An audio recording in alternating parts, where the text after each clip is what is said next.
Selamat sore, saya Monica.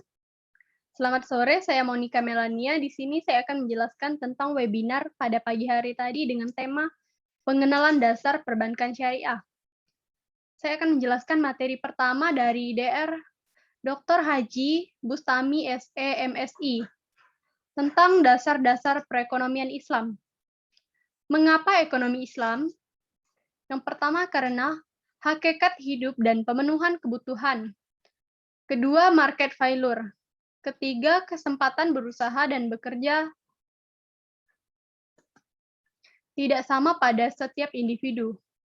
Keempat, tidak semua individu dapat menikmati hasil perekonomian secara adil dan merata, atau kesenjangan pendapatan. Hakikat hidup dan pemenuhan kebutuhan mengabdi kepada Sang Pencipta. Hidup di dunia sifatnya sementara, sedangkan hidup di akhirat adalah kekal.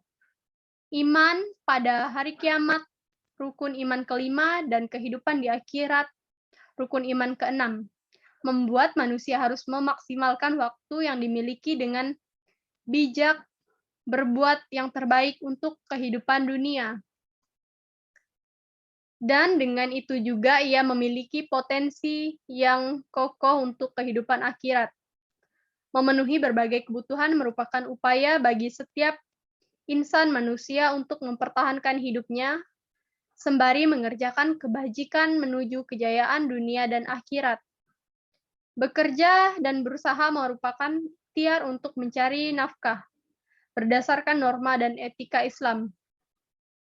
Kebutuhan untuk penghidupan yang bagi manusia mencakup 5 hal pokok yang dikenal dengan istilah maqasid asy-syariah.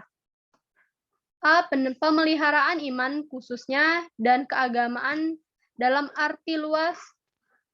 B. Pemeliharaan pendidikan akal yang menjadikan dirinya berpotensi untuk bergaul dan berperan dalam masyarakat.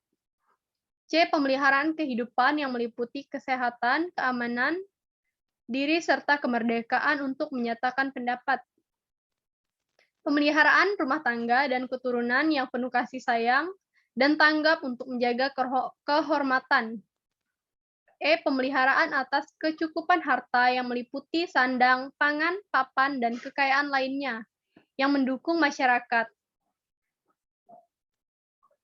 Market failure. Pertama, externality. Kedua, monopoli dan monopsoni. Ketiga, public goods dan public utilitas. Empat, asymmetric dan information.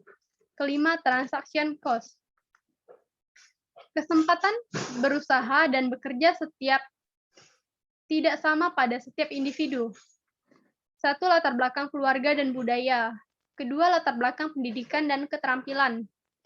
Tiga, lingkungan tempat tinggal. Empat, persepsi. Kelima, motivasi dan kepribadian. Tidak semua individu dapat menikmati hasil-hasil perekonomian secara adil dan merata. Perbedaan dalam kesempatan bekerja dan berusaha menimbulkan perbedaan dalam menikmati hasil-hasil perekonomian. Ada yang kaya dan ada yang miskin. Islam mengajarkan agar manusia saling tolong-menolong, menyantuni fakir miskin, mengasihi dan menyantuni anak yatim. Pengertian ekonomi Islam secara etimologi, ekonomi merupakan terjemahan dari kata liang berarti ekonomis.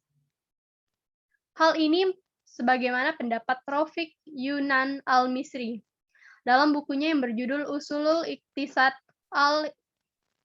al-Samiliyah, bahwa istilah ani liang terjemahan dalam bahasa Indonesia yang bermakna pertengahan dan jaladil atau berkeadilan. Ilmu ekonomi Islami adalah ilmu yang mempelajari tentang tata cara manusia dalam memenuhi berbagai kebutuhannya di dunia dengan mengharapkan ridho Allah, sehingga diperoleh kejayaan baik di dunia maupun di akhirat. Prinsip ekonomi Islam. Prinsip utama yang melekat pada setiap pembisnis Islami adalah prinsip tauhid. Kalimat La ilaha illallah, tiada Tuhan kecuali Allah, merupakan syahadah kesaksian serta proklamasi kemerdekaan martabat kemanusiaan bagi setiap pribadi Muslim. Prinsip tauhid tersebut akan melahirkan prinsip-prinsip ekonomi Islami yang tercermin pada prinsip persaudaraan. Prinsip ini menekankan pada sikap kasih dan sayang, melarang tindakan monopoli dan aktivitas perekonomian.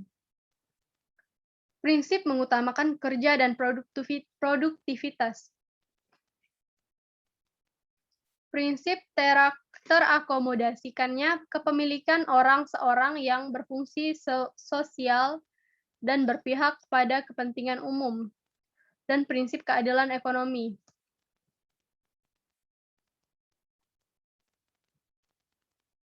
Perbedaan antara ekonomi Islam dan konvensional. Asas-asas amalah maliyah, yaitu asas kesejarahan, peran dan fungsi negara, menjamin kebutuhan minimal rakyat, memberikan sumber pendidikan. Materi kedua dari Muhammad Iman Taufik SE MEI. Bank syariah adalah bank yang menjalankan kegiatan usahanya berdasarkan prinsip syariah dan menurut jenisnya terdiri atas bank umum syariah dan bank pembiayaan rakyat syariah. Bank umum syariah adalah bank yang kegiatannya memberikan jasa dalam lalu lintas pembayaran. Bank pembiayaan rakyat syariah adalah bank syariah dalam kegiatannya tidak memberikan jasa dalam lalu lintas pembayaran. Adapun konsep dan sistem perbankan syariah yaitu konsep penghimpunan dana yang ada al-wadiyah, hanya menitipkan saja, mudarabah, ada bagi hasil di dalamnya. Konsep penyaluran dana yaitu kerjasama bagi hasil atau mudarabah masyarakat, jual beli atau istisna dan salam. Prinsip sewa, prinsip pinjam meminjam, prinsip berbasis imbalan atau hiwalah wakalah. Zakat. Materi ketiga dari Beni Sangjaya. Mengapa harus ke bank syariah? Pertama, hidup bukan untuk sekarang karena hidup kita bukan hanya sekarang tetapi juga untuk masa depan yang untuk generasi berikutnya. Kedua, sumber dana masyarakat yang menghendak pengelolaan keuangan yang adil.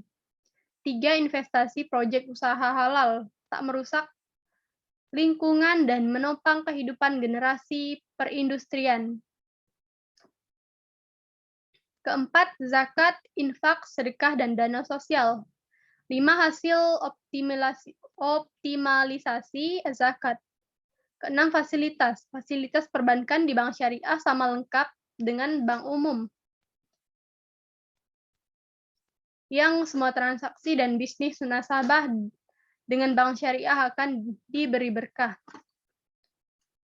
Fasilitas tersebut ada transfer, pembayaran, jadwal sholat, arah kiblat, zakat, dan wakaf.